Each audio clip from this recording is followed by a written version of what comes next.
Hello बच्चों, मैं प्रहलाद साहू आप सभी का स्वागत करता हूं आपका अपना यूट्यूब चैनल रामानुजन एकेडमी में। आज हम पढ़ने वाले हैं कक्षा 11वीं का फिजिक्स है और आज का टॉपिक बहुत ही ज़्यादा इम्पॉर्टेंट है पेपर के लिए, चाहे त्रैमासिक हो, अर्धवार्षिक हो, चाहे वार्षिक हो। टॉपिक का नाम है गति के समीकरण, गति के समीकरणों की व्युत्पत्ति। ठीक, तो आज का वीडियो बहुत ही खास होने वाला है। वीडियो के अंत तक बने रहिएगा, आपको गति के समीकरण बहुत अच्छे से समझ आएगा और आपको कहीं पे भी डाउट नहीं रहेगा। तो हम ये देखेंगे गति के समीकरण क्या होते हैं, गति के समीकरण क्या होते हैं। तो गति के समीकरण, यहाँ मैं कुछ परिभाषा और इनको लिख के रखा हूँ, लेकिन ये सभी चीज़ें मैं आपको बताता हूँ, ध्यान से सुनिए। गति का समीकरण क्या होता है? जब हम चलते हैं, मान लीजिए यहाँ से मैं चलना प्रारंभ किया, इस बिंदु से मैं चलना प्रारंभ किया और चलते चलते मैं यहाँ तक पहुँच गया, ठीक। तो मानिए यहाँ पे मेरी जो स्थिति है, यहाँ पे मेरा जो वेग है, प्रारंभिक वेग क्या होगा? यहाँ पे u होगा। क्या होगा? u होगा।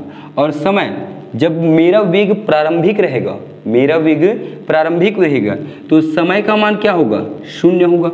समय का मान क्या होगा? 0 होगा। अब यहाँ से चल के मैं इधर गया, यहाँ तक पहुँचे इस बिंदु तक, तो अंतिम वेग होगा मेरा v। क्या होगा? अंतिम वेग v होगा। और यहाँ पे कुछ तो समय लगेगा, तो हम इसको लिखेंगे t बराबर t। क्या लिखेंगे? t बराबर t। अब समय 0 पर प्रारंभिक वेग u और मेरी स्थिति है x0। क्या है? x0, ये मेरी प्रारंभिक स्थिति है और अंतिम स्थिति हो जाएगा x। क्या हो जाएगा? x। तो इन्हीं सभी लोगों में जो संबंध दर्शाते हैं, अर्थात स्थिति हो गया, वेग हो गया, समय हो गया। अब वेग में परिवर्तन होगा, तो क्या उत्पन्न होता है? त्वरण। क्या उत्पन्न होता है? त्वरण। तो देखिए, स्थिति हुआ, वेग हुआ, समय हुआ और इनमें परिवर्तन होता है तो उत्पन्न होता है a। इन सभी में संबंध दर्शाने वाले समीकरण को ही गति के समीकरण कहते हैं। देखिए आप यहाँ पे परिभाषा, एक समान त्वरित गति में, तो एक समान त्वरित गति क्या होता है उसको भी बताऊंगा मैं।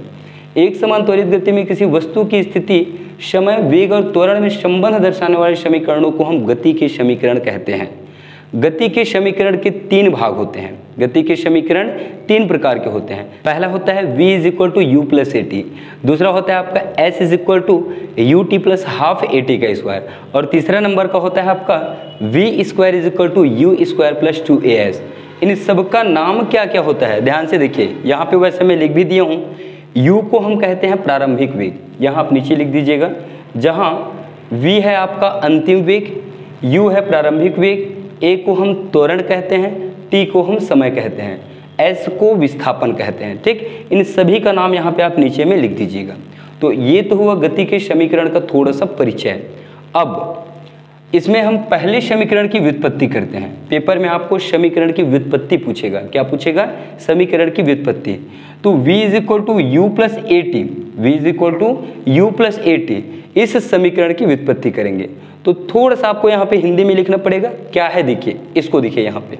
ठीक, माना कोई वस्तु एक समान त्वरण से गति कर रहा है। एक समान त्वरण का मतलब है, जैसे यहाँ से हम मान लीजिए चलना प्रारंभ किए और यहाँ तक हमने गया और हमने चला, ज़्यादा नहीं चला, बस एक कदम चला, मतलब 20 सेंटीमीटर आप बोल सकते हो। क्या बोल सकते हो? 20 सेंटीमीटर। आपको समय लगा यहाँ पे 1 सेकंड का। कितना समय लगा?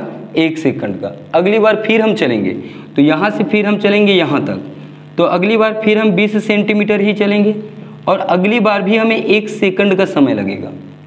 फिर और चलेंगे हम यहाँ से यहाँ तक गए, तो फिर हमने 20 सेंटीमीटर चला और हमको फिर यहाँ से लगा 1 सेकंड का समय। कितना लगा? 1 सेकंड का समय। तो हमारा वेग क्या होगा?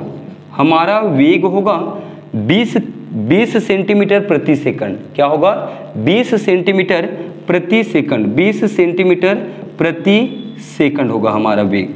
यहाँ पे वेग बदल नहीं रहा है। ठीक, यहाँ पे भी 20 है, यहाँ पे भी 20 है, यहाँ पे भी 20 है। जब हमारा वेग समान रहेगा तो उसे हम कहेंगे एक समान त्वरित गति या एक समान त्वरण कहेंगे। क्या बोलेंगे? एक समान त्वरण। यहाँ पे त्वरण जो है वो नियत है। क्या है? नियत है। ठीक, अब वो त्वरण कब उत्पन्न होता है समझिए। जब गाड़ी आपका चल रहा है, ये गाड़ी आपका यहाँ से चलना प्रारंभ किया, यहाँ तक गया, तो इसका स्पीड मान लीजिए कितना है?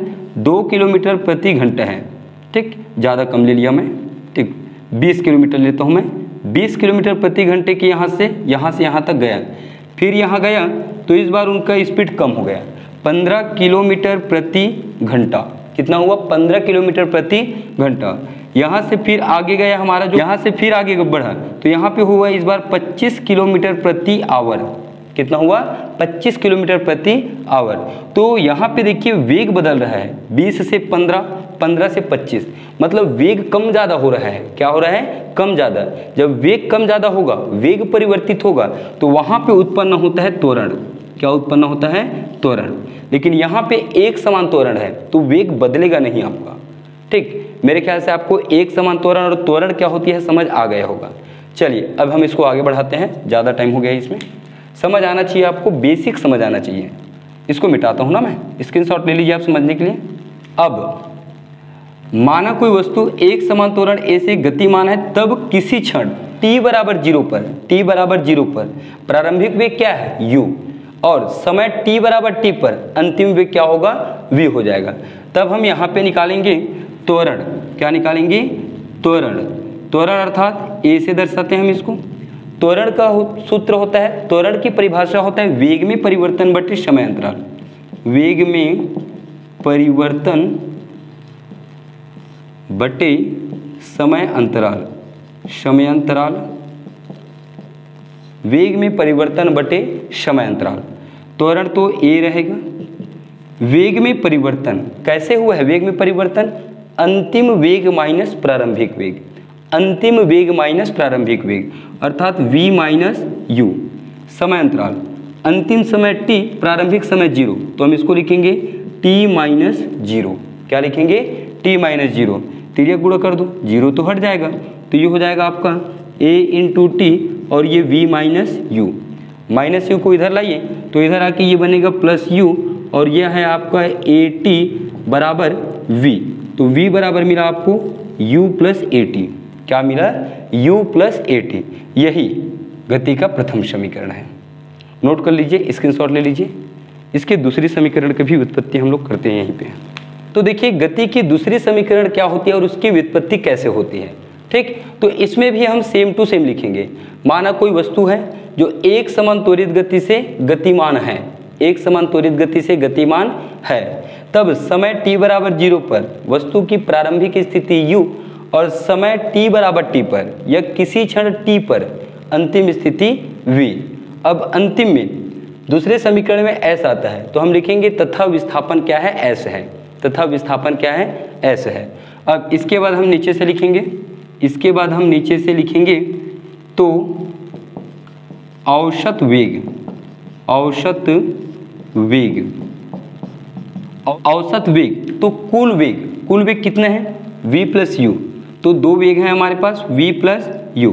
नीचे उनकी संख्या होती है, प्रेक्षणों का योग बटे प्रेक्षणों की संख्या। वेगों की संख्या कितनी है भाई? 2, एक प्रारंभिक है और दूसरा आपका अंतिम है। नीचे लाइन से हम लोग निकालेंगे कुल विस्थापन। कुल विस्थापन, विस्थापन का सूत्र क्या होगा बताइए? देखिए वेग का सूत्र क्या होता है? वेग बराबर होता है विस्थापन बटे समय। s मतलब विस्थापन, t मतलब समय। t को तिर्यक गुणा करो तो ये होगा v इंटू टी और ये s। विस्थापन वेग गुणा समय अंतराल, वेग इंटू समय अंतराल। तो विस्थापन बराबर मिलेगा हमको, वेग है औसत वेग, वेग है औसत वेग, औसत वेग गुणा समय अंतराल, औसत वेग गुणा समय अंतराल। चलिए विस्थापन को हम किससे दर्शाते हैं? इसे दर्शाते हैं हम s से। किससे दर्शाते हैं? s से। औसत वेग, वेग है v प्लस u बटे 2, तो v प्लस u बटे 2 गुणा समय अंतराल। समय अंतराल क्या होगा भाई? अंतिम से प्रारंभिक, या सिर्फ आप t बस ले लीजिए यहाँ पे। क्या ले लीजिए? t।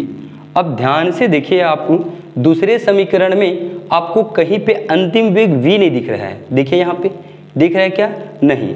और हमारे पास आया है अंतिम वेग v, तो अंतिम वेग v को हम हटाएंगे तो v का मान क्या रखेंगे हम? गति के प्रथम समीकरण से, गति के प्रथम समीकरण से, प्रथम समीकरण से। गति का प्रथम समीकरण होता है v बराबर u प्लस ए टी। क्या होता है? v बराबर u प्लस ए टी। इस मान को उठा के यहाँ रख दीजिए आप डायरेक्ट, तो हमें s का क्या मान मिल जाएगा? v की जगह क्या रखेंगे हम? u plus A T. क्या रखेंगे? u प्लस ए टी, और बगल का एक और u है तो ये u बटे 2 है और इंटू टी है, या इनको ऐसे ब्रैकेट में ले लीजिए। ठीक, अब आगे देखिए, एक काम करता हूँ, इन दोनों को मिटाता हूँ मैं और यहीं पे इसको आगे बना देता हूँ।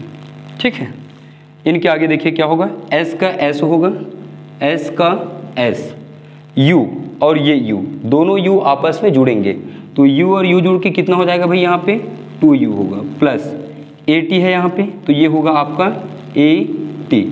इस दो को अलग अलग करिए आप, इस दो को अलग अलग करिए तो ये होगा 2 और यहाँ पे होगा 2। अभी बाहर का टी हम अभी बाहर में ही रखें हम लोग, ये जो टी है ना उसको बाहर ही रहने दीजिए। क्या क्या किए हम? u और u को हमने जोड़ा तो 2u आया। कितना आया? 2u, और 2u के बट्टे में 2 तो tu के बट्टे में 2, फिर प्लस at था तो at के बट्टे में 2 हो गया। ठीक, अब s बराबर, ये t को भी अंदर लाइए और 2 को 2 से काटिए तो tu के पास आएगा तो ये होगा ut प्लस ये 2 है, इनको हम अलग से ऐसे 1/2 करके लिख सकते हैं, अलग से 1/2 करके लिख सकते हैं। t इनके पास आएगा तो ये होगा at का स्क्वायर। क्या होगा? at का स्क्वायर, और यही है आपका गति का द्वितीय समीकरण। क्या है? गति का द्वितीय समीकरण। तो इस तरह से आपको समझ आया होगा, ये स्क्रीनशॉट ले लीजिए इसको। अब देखेंगे हम गति के तृतीय समीकरण की व्युत्पत्ति। तृतीय समीकरण है v स्क्वायर बराबर u स्क्वायर प्लस 2as। यहाँ पे हिंदी में आप यही लिखोगे जो द्वितीय समीकरण में लिखे थे ना, सेम वही लिखेंगे। चित्र भी आप समझने के लिए इसी चित्र को बना सकते हैं। देखिए, माना कोई वस्तु है जो एक समान त्वरण a से गतिमान है, एक समान त्वरण a से गतिमान है। किसी क्षण t बराबर 0 पर उसका प्रारंभिक वेग u और किसी क्षण t पर अंतिम वेग v हो जाता है, तथा विस्थापन क्या है? कुल विस्थापन s है। कुल विस्थापन क्या है? s है। तो हम इनको भी निकालेंगे औसत वेग से। कहाँ से निकालेंगे? औसत वेग से। ठीक, औसत वेग। देखिए, आपको पेपर में क्या बनाना है, ये पूरा लिखना है और आप सेम ऐसे ही बनाओगे ना, सेम टू सेम ऐसे ही बनाओगे। औसत वेग, कुल वेग कितने हैं आपके पास? 1 और 2, तो v प्लस u बटे 2, प्रेक्षणों का योग बटे प्रेक्षणों की संख्या। अब विस्थापन, कुल विस्थापन क्या होगा? कुल विस्थापन बराबर औसत वेग। विस्थापन का सूत्र क्या होता है? S बराबर होता है v इंटू टी, वेग गुणा समय। विस्थापन का सूत्र होता है वेग गुणा समय। तो कुल विस्थापन औसत वेग गुणा समय अंतराल, औसत वेग गुणा समय अंतराल। ठीक, समय अंतराल। विस्थापन को हम दर्शाते हैं S से। औसत वेग क्या है? v प्लस u बटे 2, v प्लस u बटे 2 इंटू समय अंतराल होता है अंतिम समय माइनस प्रारंभिक t माइनस 0, तो ये हो जाएगा सिर्फ t लेंगे आप लोग। अब देखिए, तृतीय समीकरण में आपको कहीं पे भी समय नज़र नहीं आ रहा है। आ रहा है क्या बताइए? नहीं आ रहा है। तो हमें यहाँ पे समय नहीं दिया है, समय नहीं चाहिए, तो समय को हटाइए, और समय को हटाने के लिए हम गति के प्रथम समीकरण का हेल्प लेते हैं। तो प्रथम समीकरण से लेंगे हम लोग, प्रथम समीकरण से, प्रथम समीकरण से यहाँ लिख दो गति के ना, गति के प्रथम समीकरण से v बराबर u plus A T. v बराबर होता है u plus A T. t का मान चाहिए, u को इधर लाइए तो ये होगा v माइनस यू, ये बचेगा यहाँ पे ए टी, a को इधर भेजिए तो v माइनस यू बटे a बराबर t। t का मान मिला हमें v माइनस यू बटे a। इस मान को उठा के यहाँ रखिए t की जगह। समझ आ रहा है? t का मान उठाइए और इनको चलिए मैं समीकरण 1 देता हूँ। t का मान उठाइए और समीकरण 1 में ले जाके रख दीजिए। तो समीकरण 1 में t का मान रखने पर यहाँ बना देते हैं, इतने में बन जाएगा, कोई दिक्कत नहीं होगा, बढ़िया साफ साफ बन जाएगा। समीकरण 1 में t का मान रखने पर, समीकरण 1 में t का मान रखने पर, चलिए t का मान रखते हैं हम लोग यहाँ पे, तो S is equal to v plus u बटे 2 इंटू टी का मान v माइनस यू बटे ए। ठीक, v माइनस यू बटे में है आपका a, बटे में है आपका a। अब ध्यान से देखिए, ऊपर आपको एक फॉर्मूला दिख गया होगा, क्या, a माइनस बी और a प्लस बी ये होता है ए स्क्वायर माइनस बी का square. a minus b a plus b होता है a square minus b square. तो a plus b into a minus b, ये चलिए इसको एक बार अच्छे से लिखते हैं, ये s है। ठीक, इनको v प्लस यू को हम ऐसे लेंगे इंटू v माइनस यू बटे 2 का ऐसे गुणा तो ये होगा 2a। क्या होगा, 2a। 2a का तिर्यक गुणा करो इधर साथ ही साथ, तो ये हो जाएगा 2as बराबर v plus u v minus u, a plus b a minus b होता है ए स्क्वायर माइनस बी का स्क्वायर। तो v plus u v minus u, ये होगा v का स्क्वायर माइनस यू का स्क्वायर। क्या होगा, v का स्क्वायर माइनस यू का स्क्वायर। माइनस यू स्क्वायर इधर लाइए तो इधर आके बनेगा प्लस, और ये 2as तो पहले से प्लस में है और बचेगा आपका v का स्क्वायर। ये देखिए माइनस इधर आके बना प्लस, 2as बराबर v का स्क्वायर। ठीक, तो इस तरह से यही आपका गति का तीसरा समीकरण है। ठीक, तो इस तरह से आपको समझ आया है, वीडियो जानकारी से भरपूर लगा है तो प्लीज़ लाइक ज़रूर करें, अपने फ्रेंड लोगों को शेयर भी कर दीजिए और कमेंट भी ज़रूर करिएगा। अच्छा लगा है फिर भी, नहीं लगा है फिर भी। मिलते हैं नेक्स्ट क्लास में, तब तक के लिए जय हिंद, वंदे मातरम।